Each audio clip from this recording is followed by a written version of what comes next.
My name is Goddess Ashatu, and y'all stay tuned to HighLife. Thank God we made it. I can't wait till I sign the deal. Thank God we made it to the HighLife show with BeeWil. Hey y'all, welcome to HighLife, your #1 show for urban news and entertainment. I'm your host, BeeWil, right outside of what we used to call Southtown Projects. What's for you will always be for you. You have the power to create the life you want. As we climb the ladder, it's important to help each other. The Retail Lounge presents The Mixer, a networking event for professionals and entrepreneurs in the city. Many people came together to drop gems and share knowledge. The perfect vibe for businesses on the rise.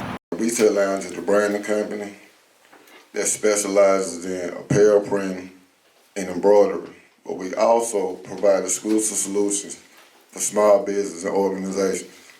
We help people look professional and become professional because we don't just build brands, we solve problems. And today, thank y'all. And today I want to introduce y'all to our team because we believe in collaboration over competition. And most of the people on our team are business owners. And we want to show the community what it takes to really build something and really be a staple in Birmingham, because we want to be those role models to the next generation to show them what you can be if you work as a team. So right now I want to introduce the team, and I'll let them introduce themselves. How's it going? My name's Aaron Davies. I'm the COO of the business. I'm Ashley Forge. I'm the operations manager. I also own Exclusive Solutions. I'm Marcus Abercrombie. I'm the digital marketing director. I'm Norris Webb. Forgive me, I'm Norris Webb, and I'm creative director of Retail Lounge. How y'all doing? How y'all doing? No, I don't sound right. How y'all doing? Well, I'm the party player. I'm the party. I'm the party. No. My name is Sharice Covenant. I'm the sales account executive, the big title. Yeah. Y'all clap it up. Y'all clap it. Hi everybody doing? My name is Josh Kane. I'm the Human Resource Director. We have all administrative operations. Good evening, everybody. My name is Don Blankenship, and I am the attorney. All right. Try to keep everybody in line. Just really thank all y'all, you know what I'm saying, this is beautiful, for supporting us. I really want to thank Ms. Hines, Mr. Flowers. And also I want to let y'all know, because there's a lot of entrepreneurs in the room right now.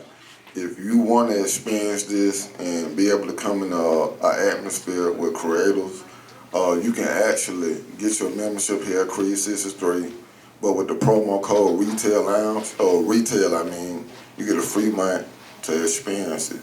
So I would take advantage of that and really see if this could be a home for you, because if you see what it's done for us, just imagine what it could do for you. Absolutely. We got a lot of black excellence in the room. So I will tell you this, being in spaces like this is how you're gonna win. You probably one conversation away from having that big deal, from having that big break. So I always tell you, you cannot turn a contact to a contract without the letter R. And the letter R stands for relationships. Remember, that's the only thing that separates the two words. So there's a lot of great people in here. Make sure that you connect with them. Make sure that you build strong relationships. You know, when I got to Birmingham, I had no unfair advantage. Now I got every single one of them. And it's only because I built great relationships, and I continue to do so. You know, everybody that I meet, I'm trying to see how I can add value to them. You know, so when I saw that he was doing this, I was like, you know, that's a great opportunity, because there's going to be a lot of business owners in the room, and you may get a chance to go to Shark Tank one day. You may get a chance to go for a pitch, you know, and there's some components in that I'm going to talk about in the presentation. But more importantly, your everyday customers need to know how valuable you are, because when value is present, price goes away. You heard that? I don't need nobody in here to be the cheapest. I don't need you to be the middle price. I need you to be at the top tier. But in order for you to do so, you have to be as valuable as possible, because we don't make decisions, logically. We make them emotionally. I help businesses define, develop, and grow their companies. It's less than 3% of certified public accountants that are black women. That are black. I mean, just black at all. Yes. Just black.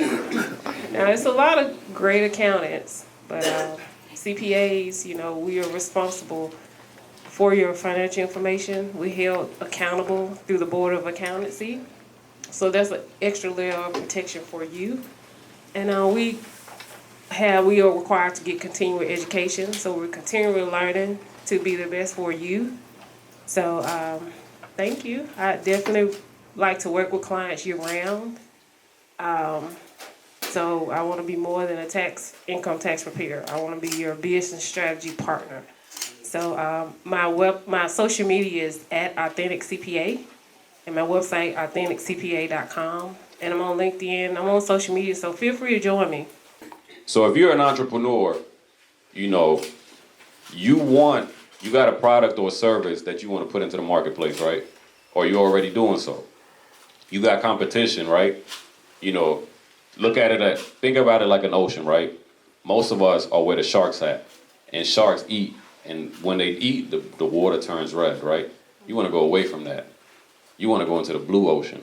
And if you never read that book, there's a book called Blue Ocean Strategy that everybody should read that shows you how to separate yourself from everybody else. My name is Twin Montana.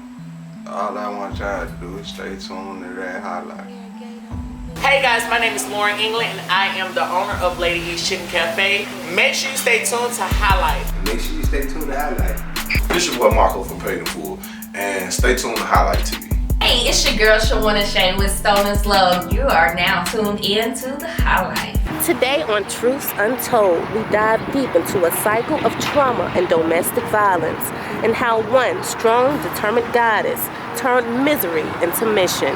My name is Ashatu Zayanabu Amadu. I go by Goddess Music. I'm from Houston, Texas, born and raised, and I've been living in Alabama for the past 4 years. My mother was born and raised in the Inslee Projects. She went to Tuxedo Junction, or that's where she lived, in Tuxedo Junction. And my father is from Nigeria. I've been through a lot of trials and tribulations. I've been through a lot of depression. I was suicidal for a long period in my life. I absolutely did not want to be here. I didn't understand what was my purpose. I didn't understand why I was experiencing all of these things back to back. And now being able to love myself and teaching other women how to love themselves, or men, how to be confident, how to accept exactly where they are in their journey, brings me the most joy. I love being able to help other people find their path and, just enjoy their journey. It means everything to me. The trauma began when I was 4 years old. I started getting raped and molested. I remember being 4 years old, and my stepfather made me watch porn. He used to make me watch porn, and he used to fondle me while we were watching the porn. And over the years, he just used to do different things to me. A lot of the stuff I blacked out, but the really big stuff I remembered. When I was 8 years old, that's when the trauma got really bad. That was the first time I got penetrated. I remember telling my mother that he was messing with me, touching me, and he kept saying I was lying. And so my mom took me to the doctor to go get checked. Like, well, if he messing with you, we finna go find out. And so she took me to the doctor. But at the time, he was just molesting me. He hadn't raped me yet. So when I went to the doctor, of course, the doctor told her that my Heimlich was still intact, that nothing happened. And so then I got punished by him for saying something, because we all went to the doctor together and they cleared his name, and he told my mom that he just touched me one time and nothing ever happened, And so after that, that's when I got raped. My mom was pregnant with my sister, and that's whenever everything just kind of exploded and went downhill. I remember I was very confused when he was doing what he was doing. It hurt. I didn't understand what was going on. I thought he peed on me. Growing up, I realized that wasn't pee. You know, it was definitely something else. And that's whenever the trauma kind of started, whenever it got deep. I created, it was very weird. I didn't know how to treat him because he was my father figure. My father was not in my life.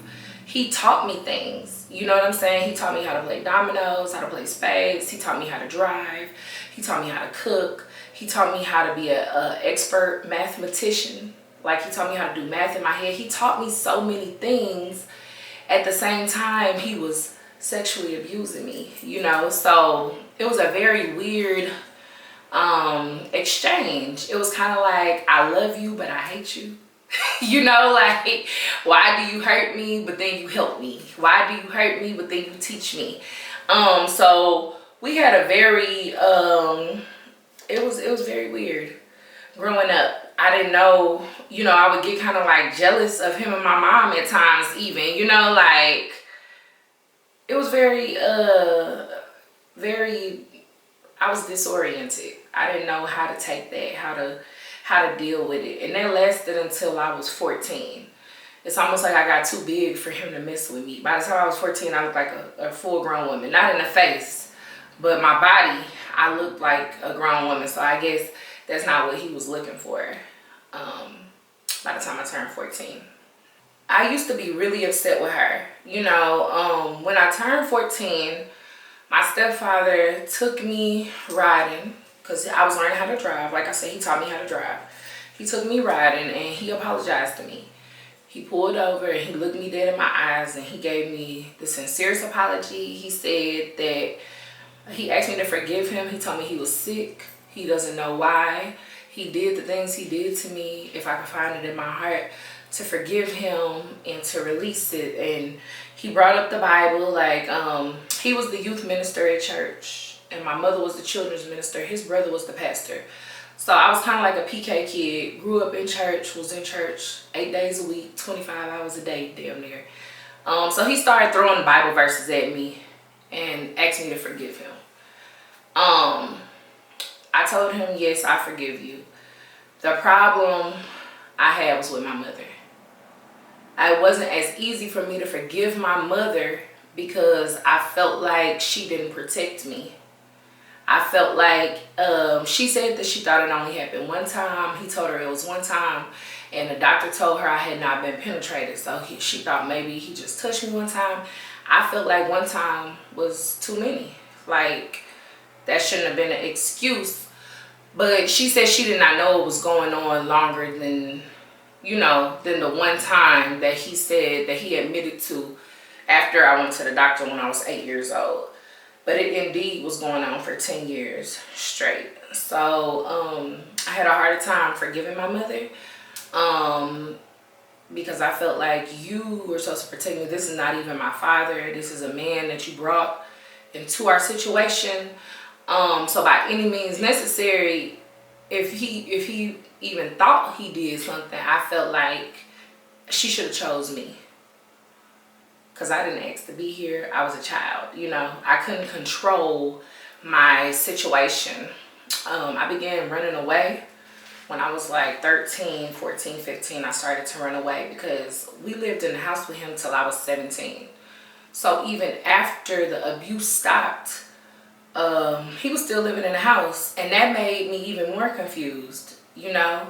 Because why did you stop all of a sudden? You know, it was just like, I didn't know how to feel. I was really confused as a child. I didn't know, am I supposed to like this? Because, you know, sex feels good to the human body.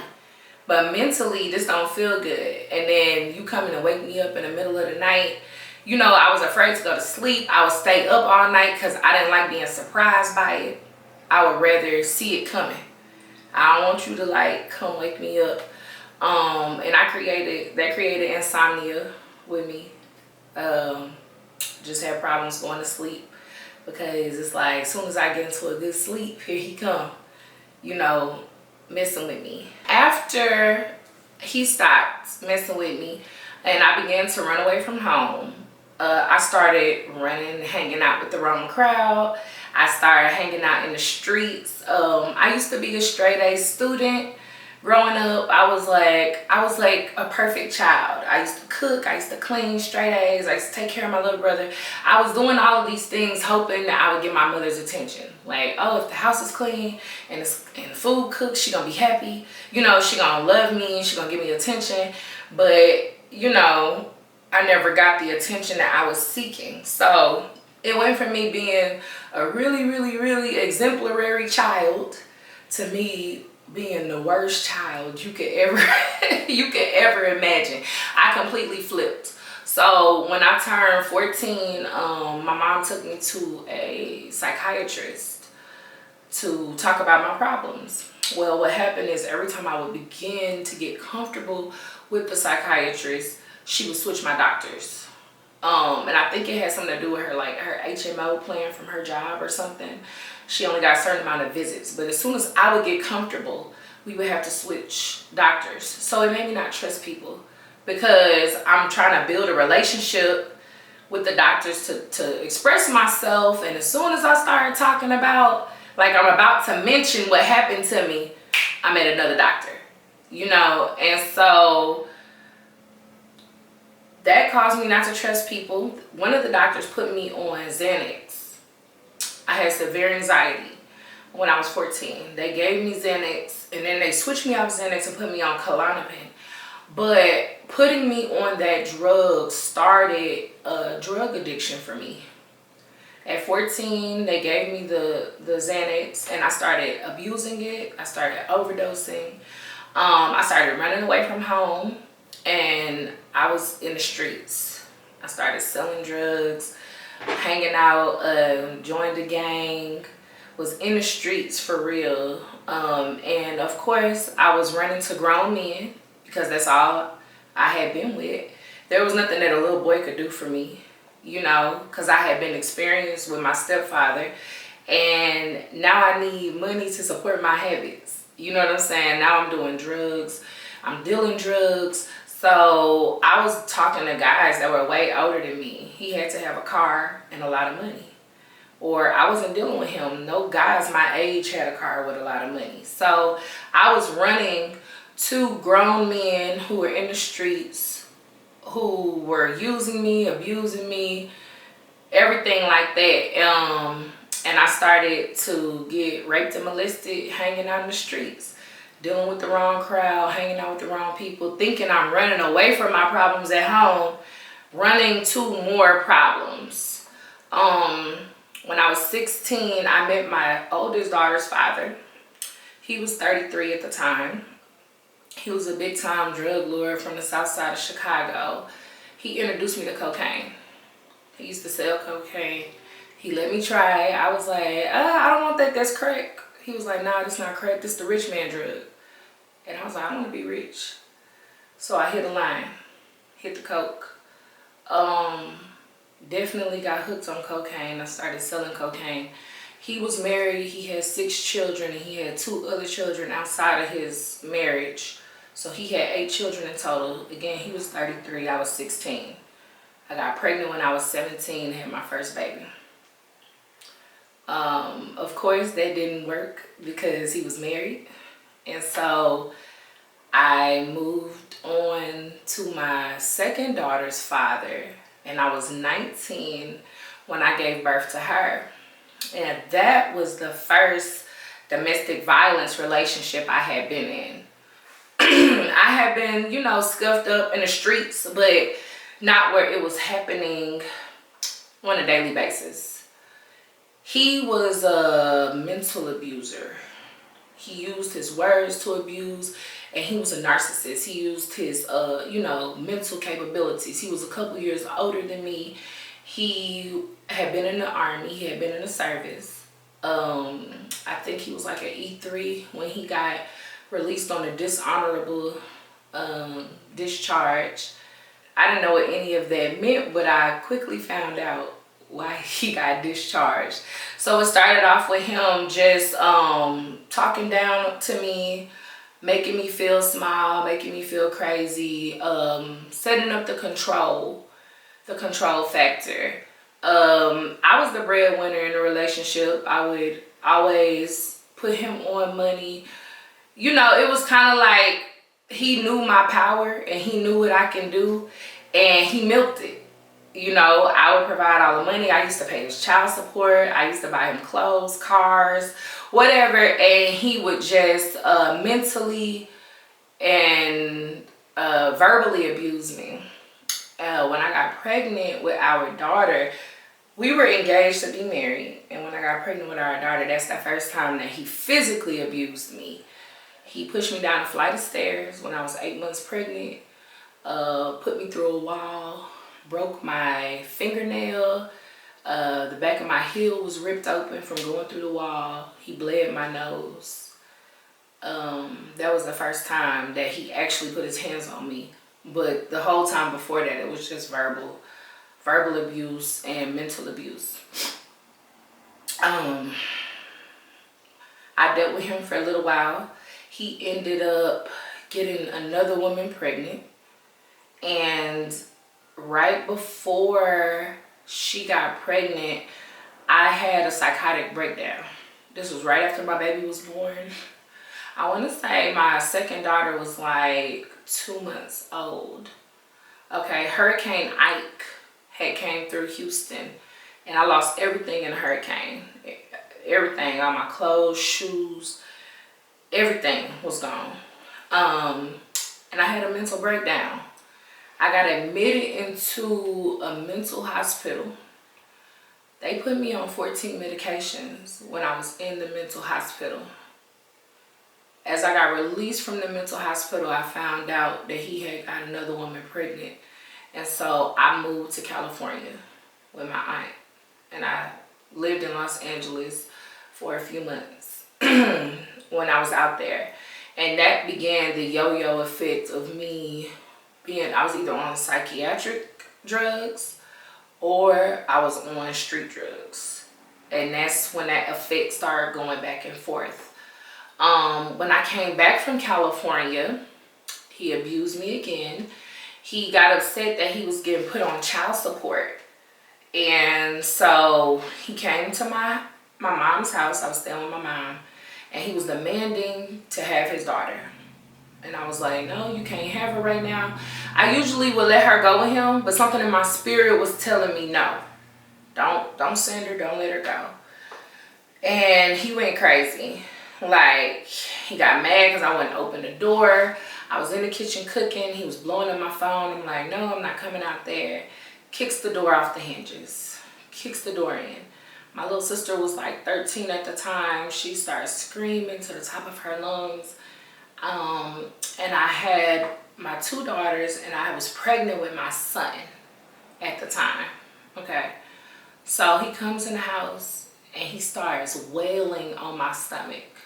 And he's like, you don't need to have no more kids. And he literally was trying to kill the baby in my stomach, beating the crap out of my stomach. I had my daughter hiding in the room. He went in the room and found her. He grabbed her. He put his arm around her midsection and he was carrying her out the room. And so my mom and me were like grabbing on him, and he's just trying to walk holding the baby right here.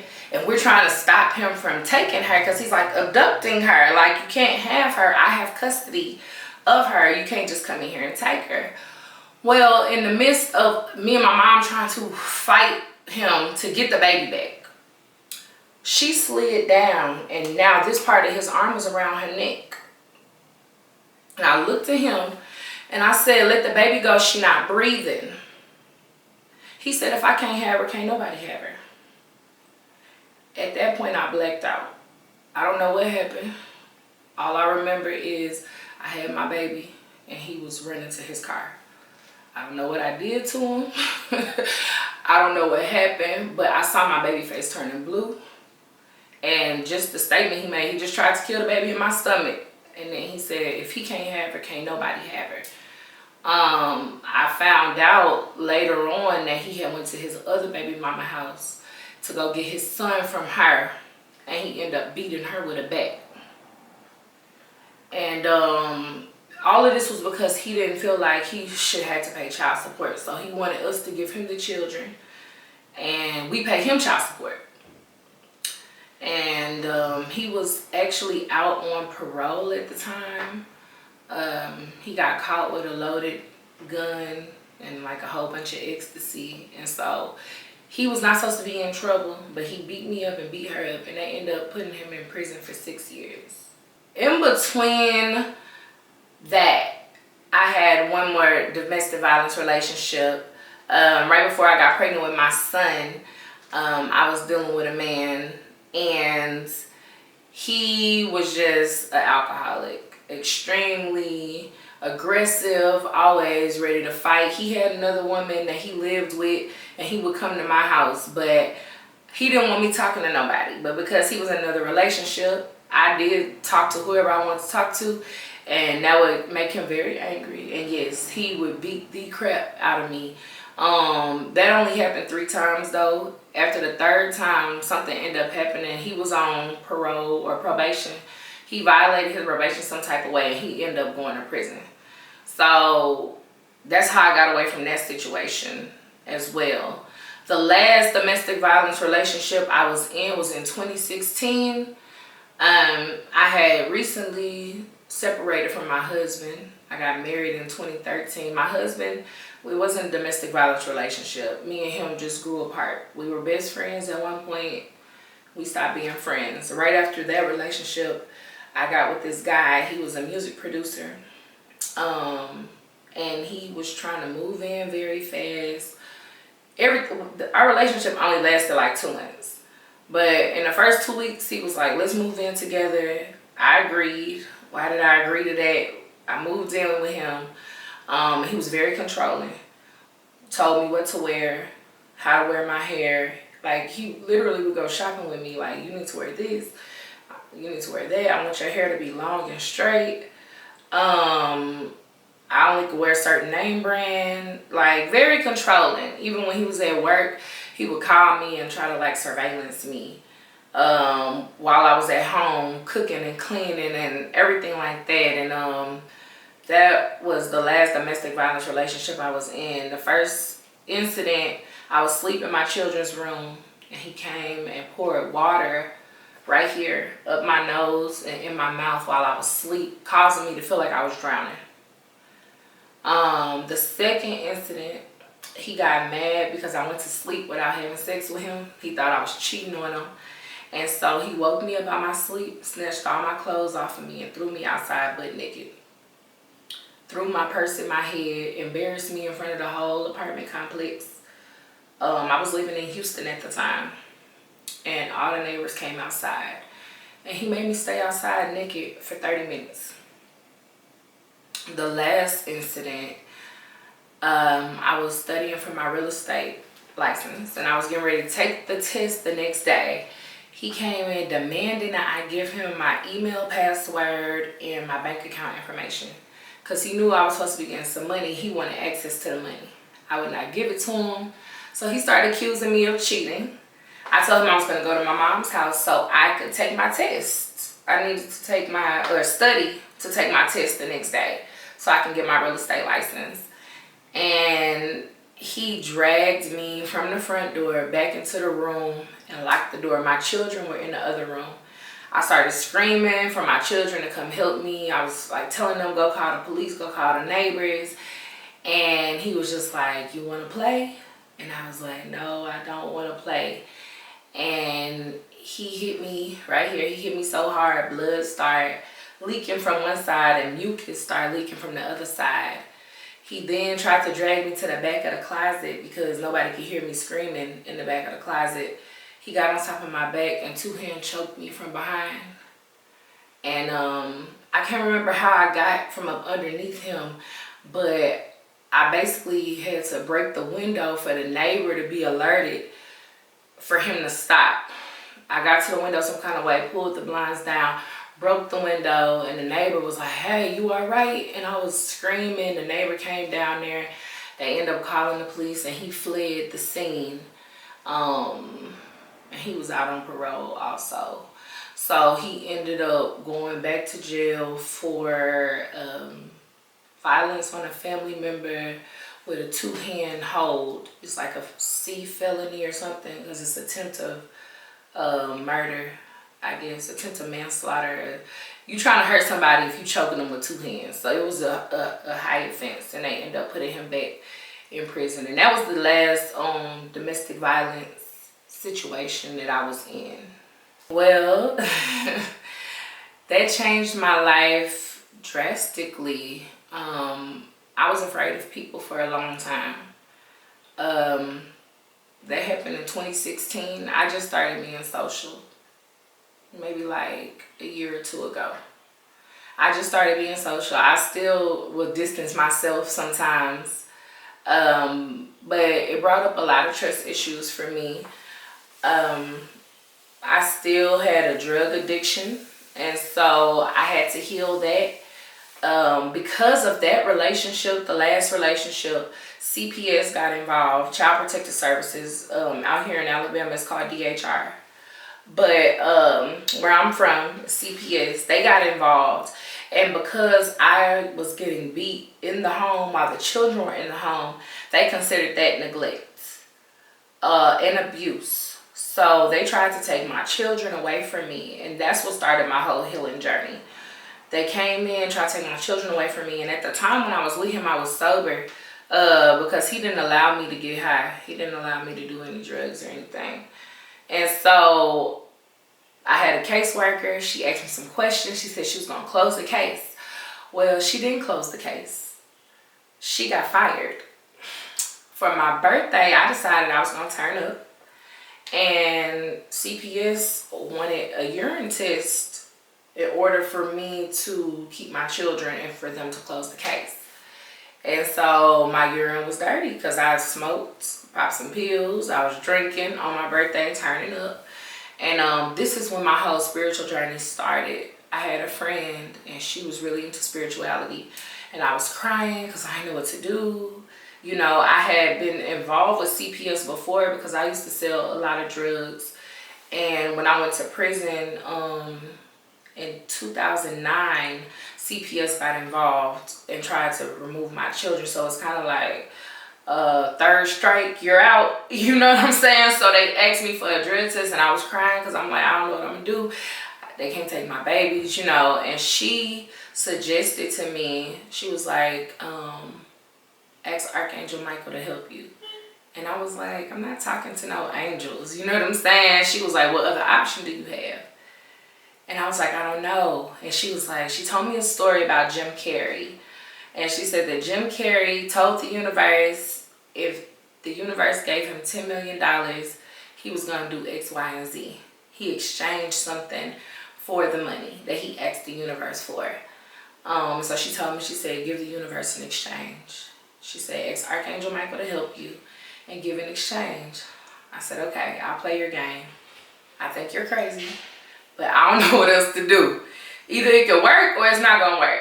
So I called this Archangel Michael, this being I could not see. And I already had a problem with angels in church and everything because I was abused the most while I was under the care of a pastor and a youth minister. You know what I'm saying? So I just didn't believe it. But I said, Archangel Michael, if you help me get out this situation, help me keep my kids, I'll stop doing drugs.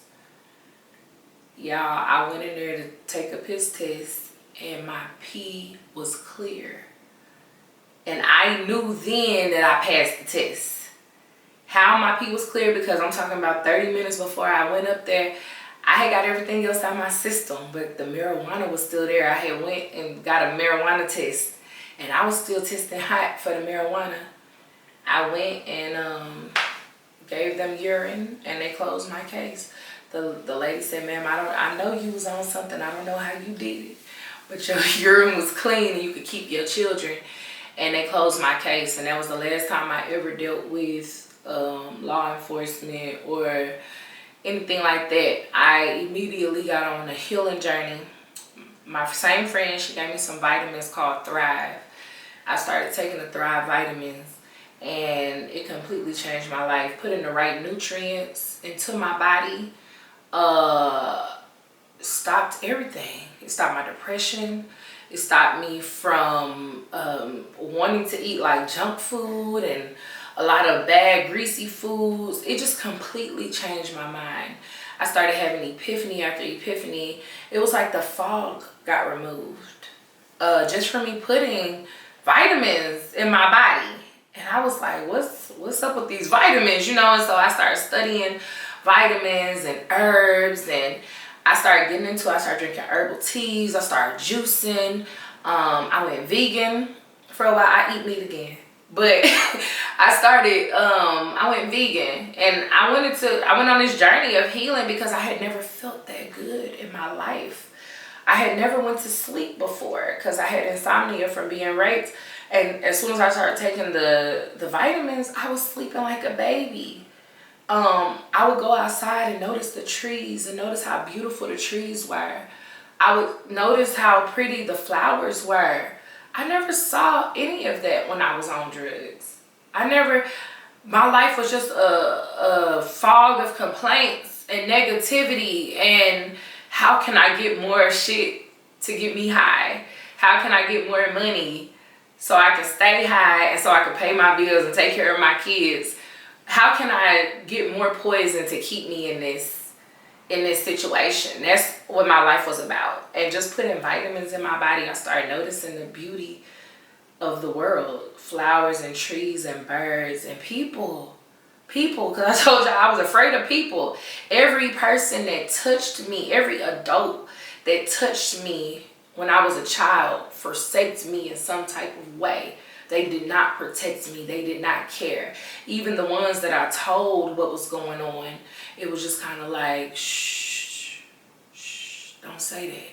You know, be quiet. You talking too loud. You talk too much.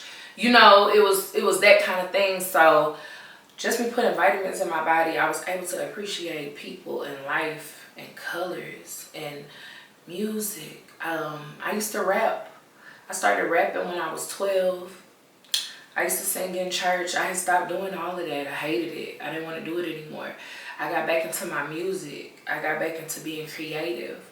My same friend who told me about the angels and told me to make an exchange with the universe, she gave me my first crystal while I was taking the vitamins. She gave me an amethyst stone. The amethyst completely changed my life. This is how I got into making jewelry. This is how I got into crystals. Amethyst is a stone that will assist you with addictions. I realized that I had an addiction to addictions. It wasn't just coke or pills or weed. It didn't matter. I had an addiction to addictions. Like I recently just broke up with chocolate. Like this year, like 3 weeks ago, you know what I'm saying? I had an addiction issue, addicted to men, addicted to drama, addicted to negativity. It was just something was eating at me and I was trying to feed it, well, whatever. So whatever I would find that was sending endorphins going through my body and made me feel normal or good, because I never felt good, I would abuse it. I would do it too much because I was chasing that feeling. I want to feel joy. I want to feel happy. She gave me the crystal amethyst. I cold turkey stopped using cocaine. I cold turkey stopped using pills. I cold turkey stopped smoking. I cold turkey stopped smoking cigarettes. I cold turkey off the liquor. My mind was blown. Because when I was on the drugs and smoking the cigarettes, I used to have conversations with myself like, how we gonna stop? I didn't know how to stop. You know what I'm saying? I would cry because I used to vision myself being 60 years old, still popping ecstasy. I didn't see past this life. This is what's sustaining me. This is the only reason why I keep getting up. You know what I'm saying? Like, I couldn't see it, and the amethyst stone helped me break all those addictions. Something that I thought would never be possible was possible. You know what I'm saying? And when I started going on my journey of sobriety, I asked the universe. I said, take this away from me. I don't ever want to do it again. Y'all better be careful what you ask for though, because it developed a allergic reaction in my body. So the last thing that I broke up with was cigarettes. That was the hardest thing for me to stop. But the cigarettes, it was a combination of everything. When I tell y'all, I used to party like a rock star. I do 7 grams by myself of coke. Like me, myself, and I used to go in. I was trying to escape. I was trying to commit suicide. Let's just keep it a buck. I was trying to see how much can I do to end this shit right now. You know what I'm saying? I never felt my face. I could never feel nothing. Now what I'm doing, I make crystal jewelry to help other people because the crystals help me so much. So I make crowns. The crowns originally were created as a meditation device. Because when I got on my spiritual journey, that was one of the first things I heard was you need to meditate beyond everything else, beyond all the jewelries and the rituals and eating the foods and taking the herbs. Meditation is the most important thing you can do. I had problem focusing, so I made these crowns to help me be able to focus. Plus they're really cute, you know. And what queen don't deserve a crown? So you guys can grab these off my website, 13degreesofgold.com. I also make pendants, I make chokers, I make arm cuffs, I make bangles, I make rings. Whatever you want, I can adorn your body as the goddess or the god that you are. My music talks about all the things I've been through in my life and how I healed them. And I'm basically giving you the techniques. I'm giving you the game in the music. You know, when we teach children, it's A, B, C, D, E, F, G, H, I, J, K. It's a song, right? That's how the children pick up and remember it. So I put the techniques that have healed me in the music. So make sure y'all go check that out. The name of the album is called Creating My Reality. It's a mixtape. You can get it off my website for $15.15. I would greatly appreciate you guys supporting the movement. I also have a new song out called Light It Up. And that song is talking about candle work. And it's a way to protect yourself. Because when I was little, I didn't have no protection. And so I've learned these different modalities that my ancestors used to use through hoodoo and different things like that. And so I'm teaching that to other people. So it's all about candle magic. Light It Up right now. We're at 150,000 streams on YouTube. Y'all just type in Goddess Music Vivo to support the video, and you can get the track off my website. Again, everything's on my website, 13degreesofgold.com. Thank you so much for listening to my story. I'm Goddess Music, and y'all stay tuned to HighLife. The Vibe Bar and Lounge, a perfect place to kick back after a long day. Happy hour from 6 to 9. Drink specials daily. $15 hookahs, located at 3801 Richard Arrington Boulevard. You don't want to miss the vibe.